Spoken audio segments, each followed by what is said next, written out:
All right. Hello, everybody. I'm J.R. Bowling. I'm from Battleground, Alabama. And my wife and I, we've been together for almost 30 years, got 2 teenage kids. I'm a firefighter. I've been in the fire department for my entire life, but I've been with Danville for about 24 years. I'm a manufacturing plant manager, so I've got just a broad range of experience. I owned a trucking company for a few years as well, so working for farmers. So I've got deep roots in the ag industry. My wife actually works in the ag industry, and I did up until this year, where I managed the largest edible oil refinery in the state, for one of the largest ag companies in the world. So anyway, I'm J.R. Bowler. Is it ready? Thank you. First of all, I want to say thank you to the women's, Winston County Republican Women's for having this, the Republican Party that's here. The Winston County Arts Council that owns this property anyway, that we've worked closely with. And JD, I appreciate everything y'all put out here, you and Teresa. And to my District 4 chairperson, Ms. Bonnie Sachs, I appreciate you so much and being a good friend of our family forever. But you can't do anything by yourself. And besides my family that's in the back, my beautiful wife on the back, Ms. Heather Gudger, my team that's in Montgomery. There's somebody here tonight I need to make sure that I introduce or give recognition to, and that is Representative Cindy Myers. Thank you for being part of the Winston County delegation in Montgomery, and thank you for that. Ladies and gentlemen, my name is Garlan Gudger. I'm from Coleman, Alabama. I am a small business owner. I have been owning that business since 1999, for 27 years now. I have 2 boys and a beautiful wife that's back there with me.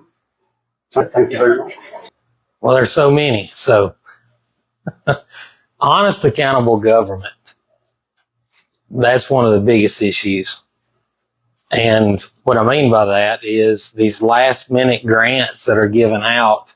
I think they shouldn't be given out during an election year right before an election.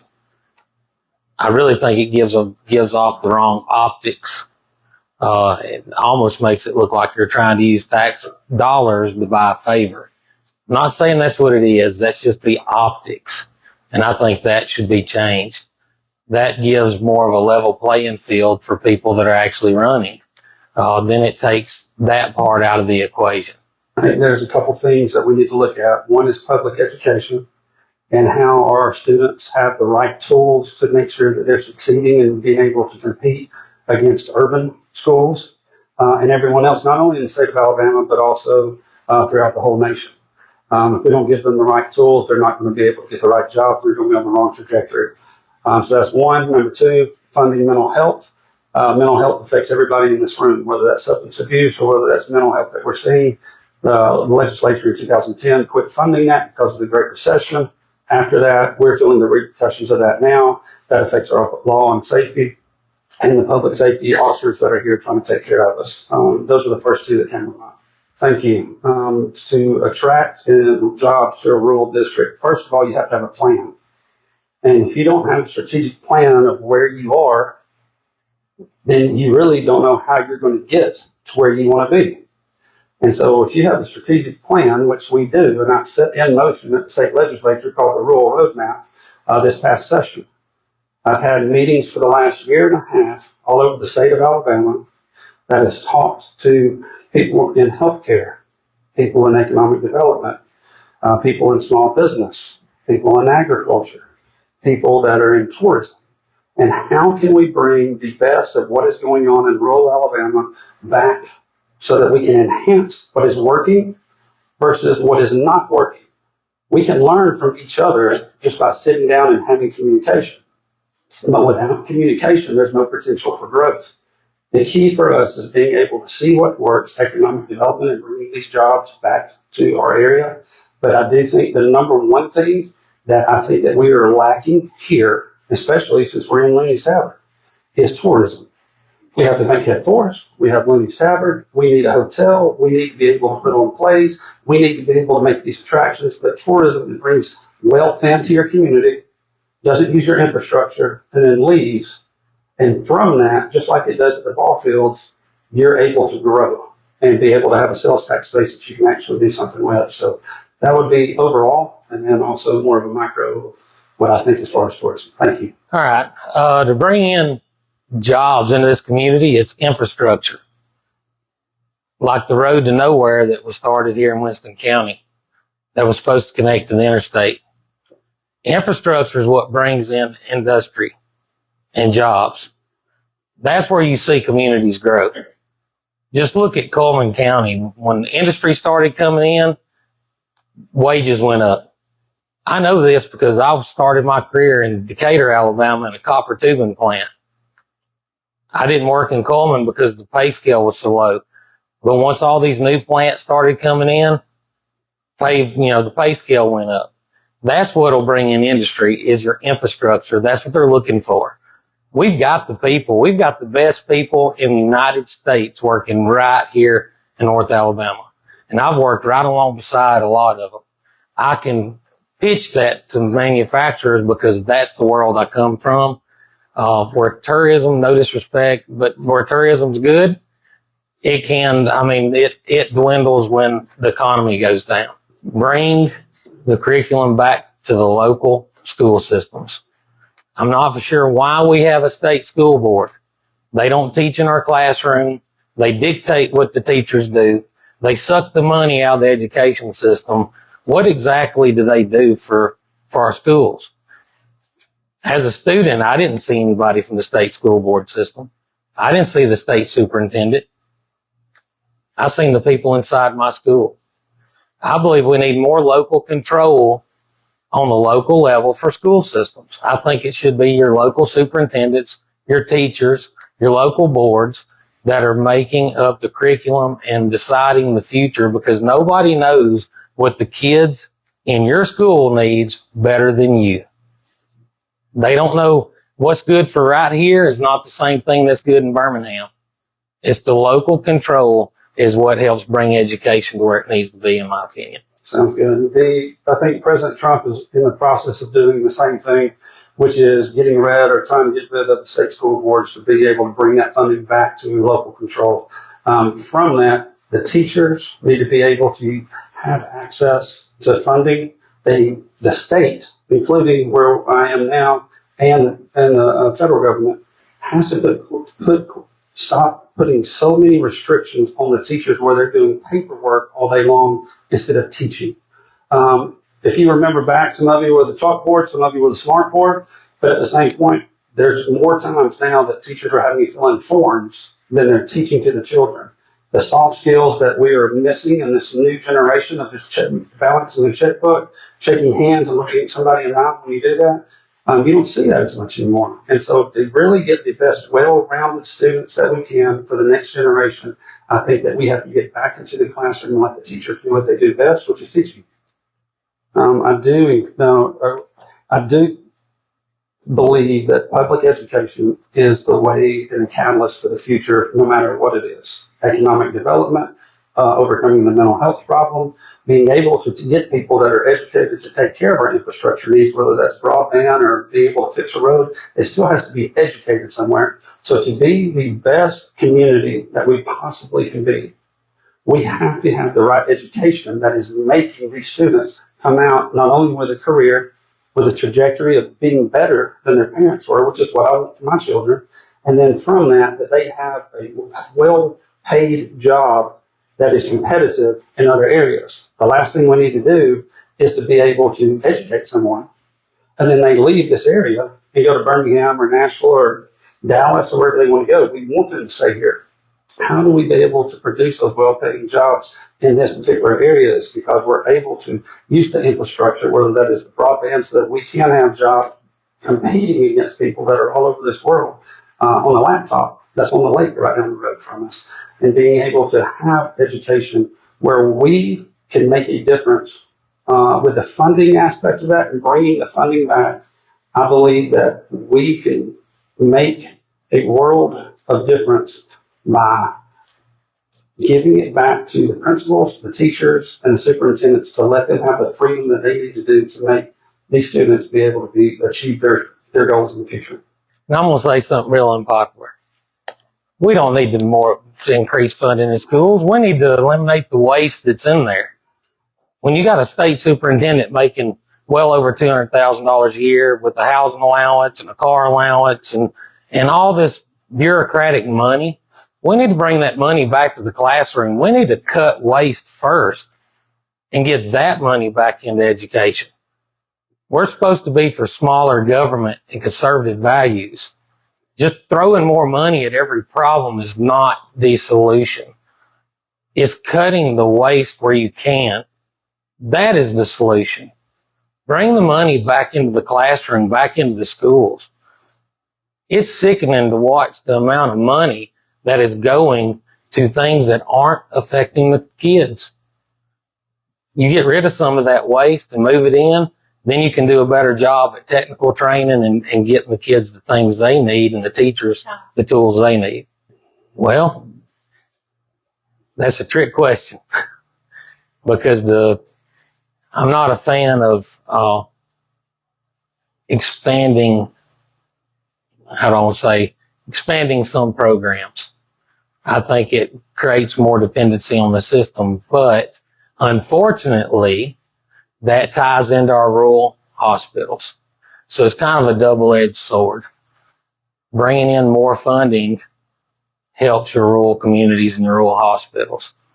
So that's a rough subject. And I'm not really sure how you would meet both sides of that to make it work.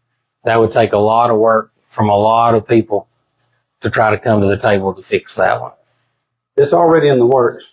As far as the federal government has given $50 billion to the states.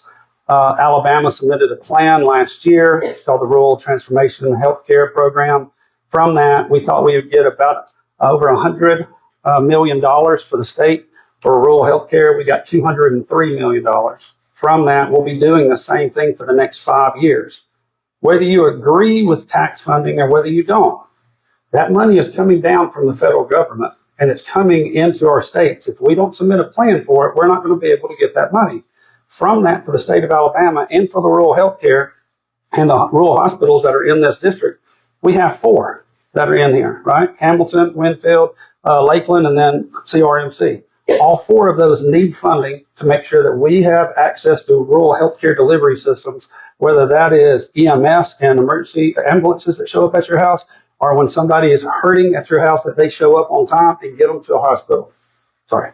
I believe that goes hand in hand with what we were just talking about. The question was the rural closures of rural hospitals, how it affects us in rural Alabama. First of all, rural hospitals is an economic engine for every county. From the vendors they use, from the money that they are able to put out on payroll to the capital investment. When a rural hospital closes, it is detrimental to that particular county, no matter where you are in the state of Alabama. There's 54 rural hospitals in the state of Alabama. Some of those are on the brink of shutting their doors within a month. After that, you've got a few months, and about half of them are. Part of the rural transformation program that we talked about coming in from the federal government to the state government is part of giving these rural hospitals some money and some injection in the arm so that they can stay there. And the reason they have to have a plan as they move forward, the plan has to be what they're doing good, just like business, versus what they're not doing good. We can't keep doing the same thing looking for different results. But whatever revenue that is being produced in these rural hospitals, we need to figure out what that is, enhance that, and make that come alive in this community. And whatever is costing us money, we need to sub that back down to UAB or UAH or Coleman Regional. And that is the kind of the project as we move forward. But it's a hub and spoke process. But the reality is if something shuts down, in no matter if it's a business or the hospital, it's a major impact on that particular county. And we don't need to be able to do that. That's that double-edged sword I was talking about. The expansion of Medicaid is what everybody points to help rural hospitals, because it brings more money in. When you look at coming from a family of first responders and healthcare workers, I can tell you one of the downfalls, in my opinion, is from where we've let these big hospitals like Huntsville Hospital comes in, buys up every rural hospital in the counties, monopolizes it. Next thing you know, they start closing. That happened to us, and when I lived in Morgan County, it happened to us. They come in, bought up the hospital, and closed it down. They drove the wages to where they wanted them to be. So I really think that it's a very tough subject, but it's one that's got to be addressed, but it's got to be addressed the right way. We can't just always throw money at something and expect to have an answer. Sometimes we got to get the root of the problem and try to figure it out. Thank you. This is a very hot topic, I think, across the state. With the controversial Public Service Commission, the House Bill 475 passing, what would be your plan under that new law, and how will this bill directly impact utilities? And again, how will that accountability commission be enforced if they're not elected? I think we lost our accountability.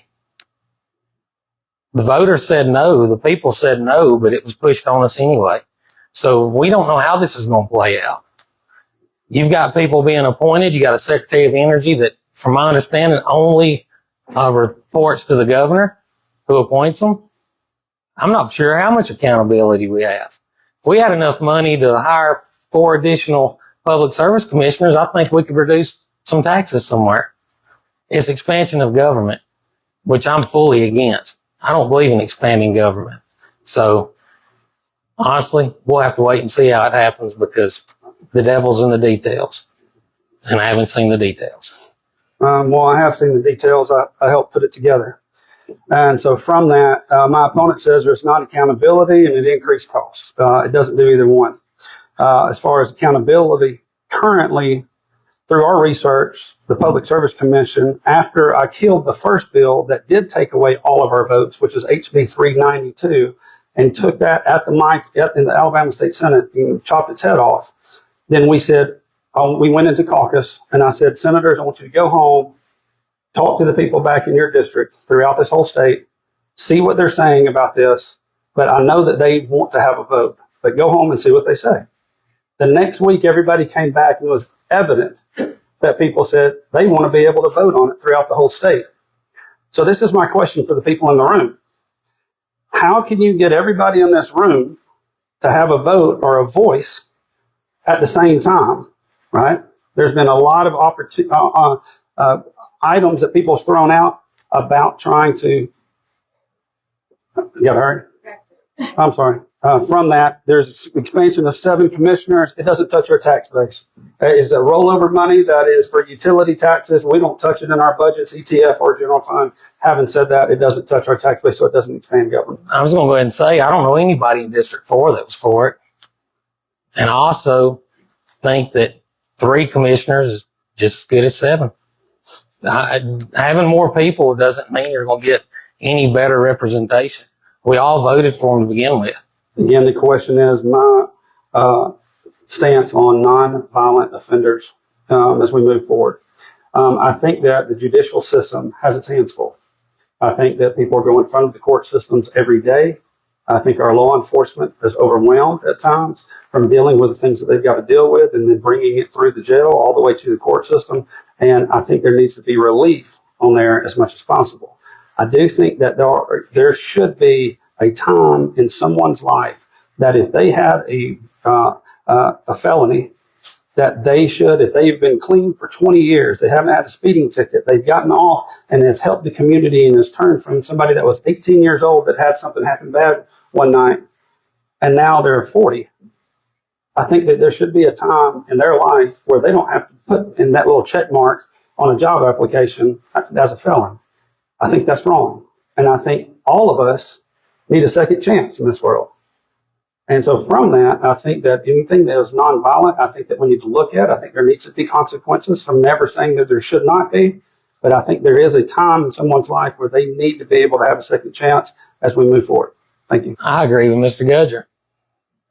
I don't think that you should be shadowed your whole life for a mistake when you made as a kid, as long as it's nonviolent. I manage a plant that is half full of halfway house guys, right? And all they're asking for is a second chance, and they're hard workers. No, I don't. I managed a plant right the other side of Nashville, Tennessee. I ended up finding a homeless camp on the company property. You know what I found in that homeless camp when I cleaned it up? thousands of scratch-off tickets.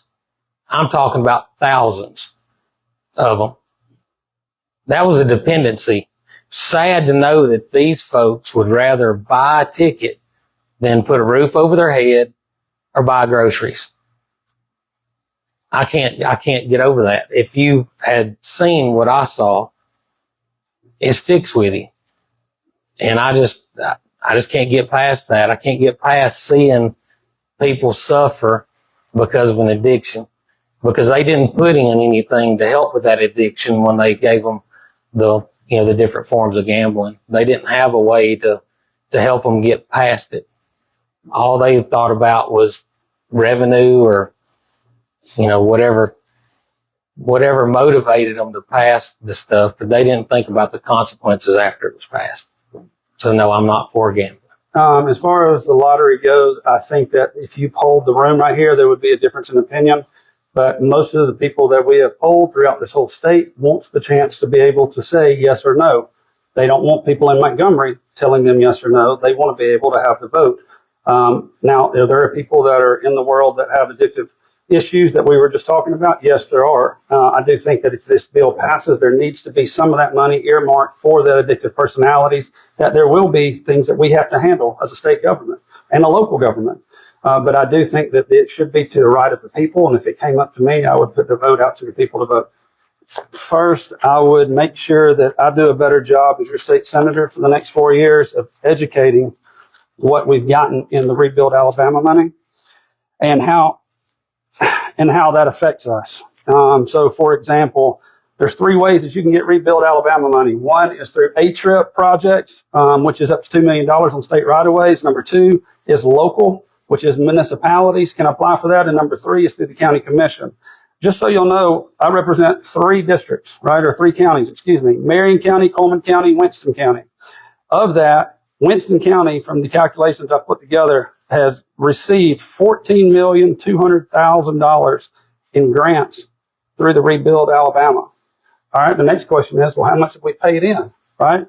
If you added up the Rebuild Alabama gas and Alabama diesel, you added both of those up together, you've paid in $3,400,000. Having said that, you're about $10 million to the good on Rebuild Alabama money. So people call me Gas Tax Gudger. After doing these calculations, I'm going to wear that as a scarlet letter on myself because we're doing, and the reason I don't know these numbers until recently is that I've had my head down doing what I need to do at the state of Alabama, building relationships to get jobs done so that when I go to Director Cooper, I say, I need something in my district in Winston County. He says, all right, I'll get it for you. Let me figure out how to do that. That's how you get things done at the state government. The other thing that I'm proud of our local municipalities, Coleman, Alabama, as we talked about earlier, is a little bit larger than Winston County. They've applied for 28 projects. Marion County has applied for 18 projects. The last, Winston County, has applied for 63, and they should be proud of that through the local municipalities. Thank you. Well, it seems like we may want to change the structure how road funds are distributed. They should be distributed by road miles, not population. I think that's where we get hemmed up and our roads suffer. Because although our population may not be as big in this area, our road miles are. So you've got, your densely populated cities getting more funding than the rural counties. Everything I've read about data centers points to how bad they are, how much pollution they create, how much water they suck up out of the system. That's got to hit ratepayers somewhere. All that extra water that's being used to cool these mega centers is hitting the ratepayers. What about the power that's being used to run them? It's got to be hitting the ratepayers. So unless you can legislate your way out of usage, I'm not real for sure how you can really be behind them. I mean, I think you might get sued if you tell them that they had to pay a bigger bulk than everybody around them. But there again, maybe you can. Thank you. I think his response was right on because we've done exactly what he said this particular year. We repealed all of the incentives for data centers. We had those out because we thought it was the right thing to do. every one of us have our phone, our tablets, our laptop computers. All of that data has to go somewhere. Do we want China to be able to hold those on servers, or do we want to be able to keep that in Alabama where we're protected? So we thought it was the right idea 10 years ago, 5 years ago, and begin incentives. Now we don't. Now we realize it is taking up the power, and they're going to have to pay their own way as they go forward. So it doesn't affect your power bill, and we passed that this past session. I think it needs to, if the federal, first of all, the federal government should be the ones doing that. As we know, a lot of times the federal government does not step in a timely manner that we're having to deal with AI and data protection. So the state has to do that. And really the strength of our government is within the states, not at the federal government. I do believe AI is on the brink of something that we all should be worrying about. I do think that data centers are on the brink of something that we all should be worrying about. As we move forward with data protection, that is the new war. It's not sending people overseas and shooting missiles and guns at each other. What China and Russia are doing is coming after your data to know exactly where you are, what you eat, where you sleep, what times you sleep, when you wake up, when you go to bed, and all of the above. That's the power of what those phones that's in every one of our pockets can do. If we give up the opportunity for one of our enemies to take that from us, we're in trouble. So if the federal government's not going to step in to do that, 100%, I think state government should. I watched Terminator as a kid, so I don't want AI, and I agree with Mr. Gudger. The state should step in. Federal government's not going to take care of it. They're always late to the show anyway. So the state should. Case in point, when you drive down the interstate, you drive through your towns, all you see is these flock cameras. Now, where I know they're a useful tool for law enforcement, I know in some areas they are open. They're run by a third party. I think we need to bring some of that back close to home, where our local governments, our sheriff's departments control them, instead of them being, a third party. Because I'm afraid AI is coming, and I don't know how it's going to be stopped. And the last thing we want is cameras on every corner from the takeover, like Terminator. We grow our party by making sure we keep good, solid conservatives. And you don't have to attend every Republican meeting to be a Republican or be a conservative. It's your values that make you a conservative. But we have to work to elect strong conservatives. And that falls back to the Constitution as well. You can call yourself a conservative all day long, but if your vote record shows that you're not so much conservative, where are we at? We've got a lot of that goes on. And I'm talking about, citizens as well. You've got a lot of people that have forgot what a conservative is. And it's because the last 20 years, we've seen an influx of everybody into the party. And I think our identity needs a little work, needs a little touched up. But we do need to work really hard to make sure we got true conservatives in. We need to start looking at voting records before we let people run. If they haven't voted in a conservative primary, in a Republican primary, if they hadn't voted at all, how do we know? If they hadn't voted in the last 3 elections, how do we know? They've only voted Republican in 1 out of the last 3, but you see they voted for a Democrat or a third party 2 out of the 3 elections, then why are you going to let them on the Republican ballot? I think we need to do a little more research in who runs so that we can define our candidates a little bit better to protect the integrity of the party. Thank you. I think the way to help grow our own party is what my father used to tell me, is that, son, you can play a game, but you have to engage in the game to make it work. All of you are here tonight because you're engaging, right? There's a whole world of the general public that's outside of here tonight that's not engaging. They want to. And if you ask them, they'd say, I believe I'm conservative. But it fits our narrative here in Winston County in the Free State. The reality is that we need to build relationships with people that would want to come in and make it a welcoming environment for them to come in. And I do think that we have a backstop. If you had somebody that was a different party that came in and tried to be a Republican, as by the time they got on the ballot, we would have the executive committee at the Republican Party that's going to be able to still allow them to be off of that. So there is a backstop there, but by dividing people has never brought anybody together. We need to be welcoming. We need to say, hey, how can we come together? And that's what it's all about, is being engaging and having friends. Thank you. I'm the party leadership, first of all, as far as when it comes into the party at there. So when I disagree about my district, I'm going to do what the district needs. It's kind of funny because that's what happened last time with SB 322.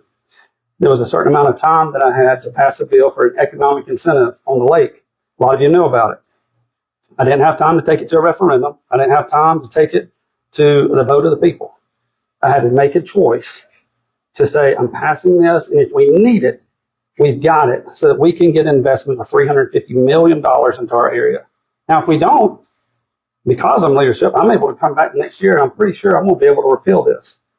Ladies and gentlemen, I'd rather take a chance and err on the chance of us being able to get that investment than not get that investment.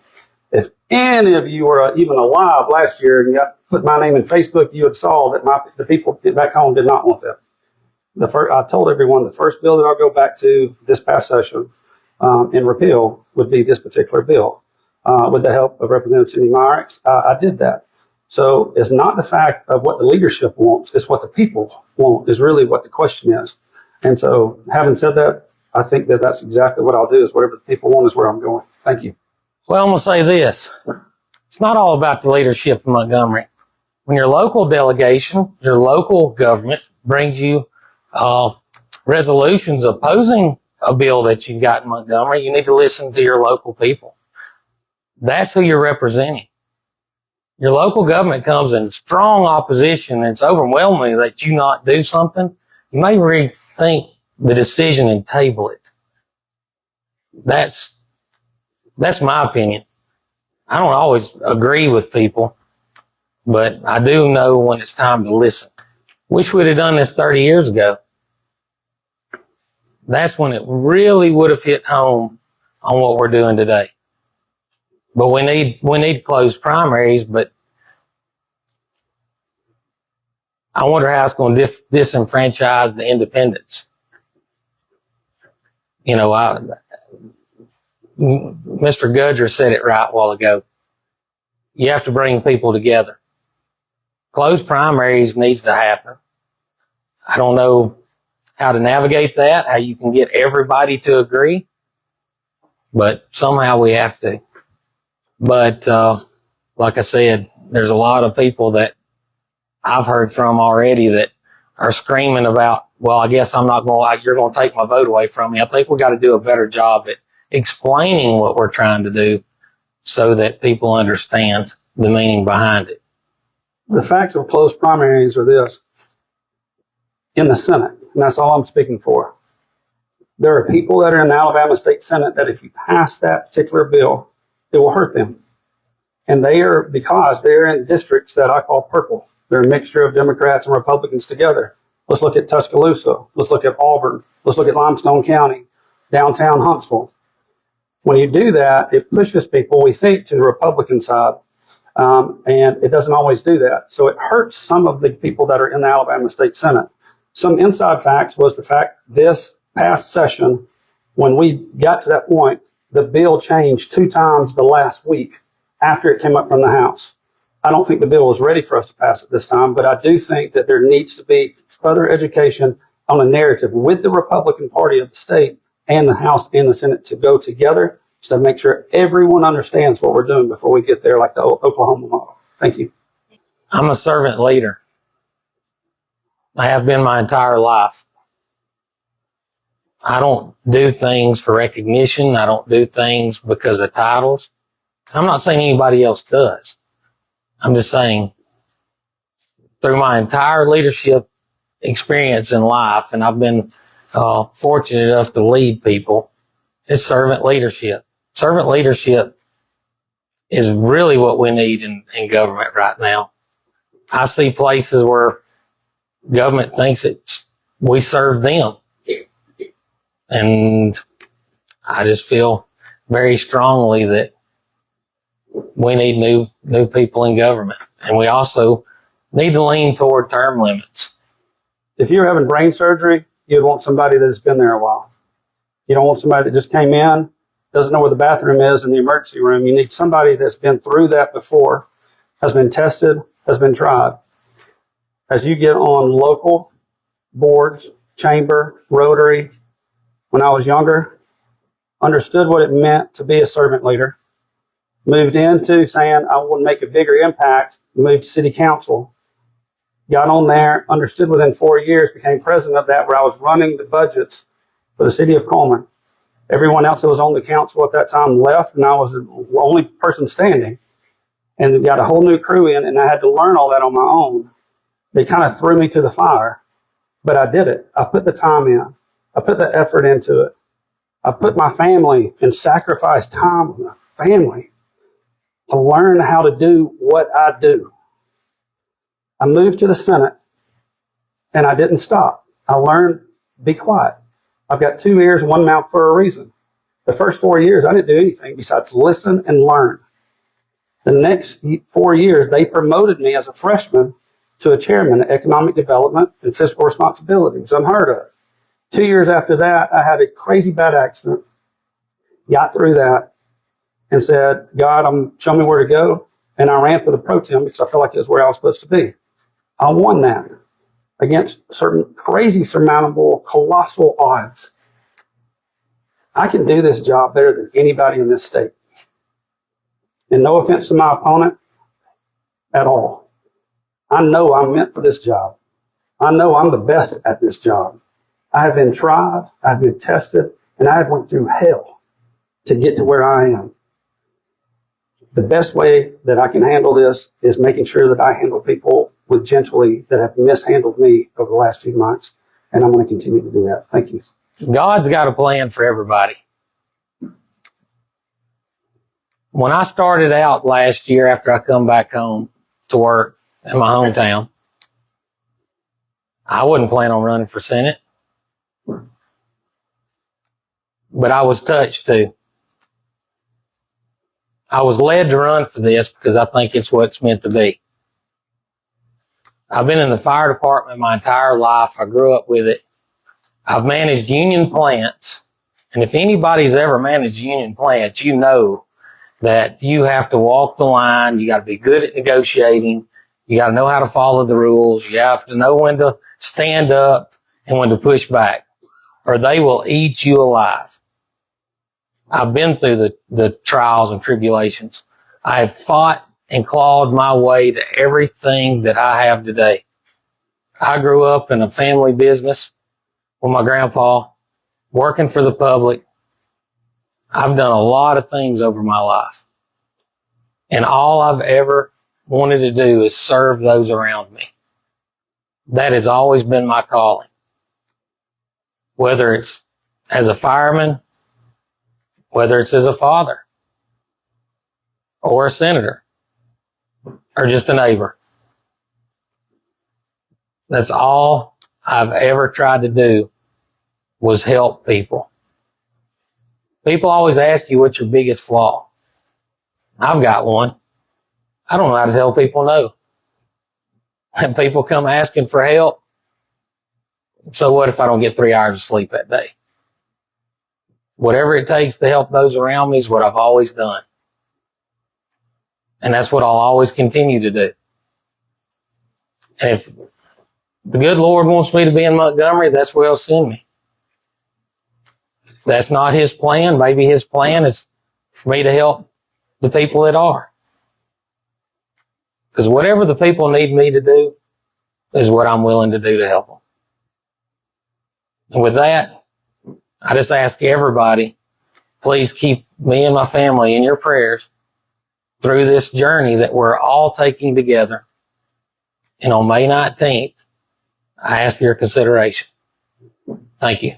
If you haven't been in a race before and put these shoes on, it seems like it's a little bit easy. But what this gentleman right here and myself have had to go through, and a lot of you that are out here, you understand what it is.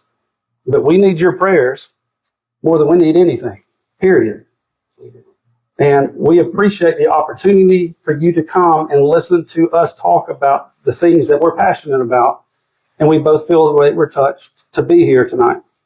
But I want to say thank you to all of you, first of all. Second of all, we need your prayers. We need your support as we move forward. There was a small group of people that come and pray for us at the State House, which I didn't even know. And this little Spanish lady came up. She hardly could even speak any English. But they come every time we're on the floor and they pray for us on the second floor, which I didn't know they did that until last year. But every time they cover us with prayer. And she gave me something that says, you are usable energy and usable fuel. And I had no clue what that meant. But I found something that kind of explains that. And so I just want to read it, and this will be my closing statement. But I've been through hell the last 2 years. And it come out being the victim. But I understood and understand it was the best lesson I have ever learned. So I took it, and I actually did something with it.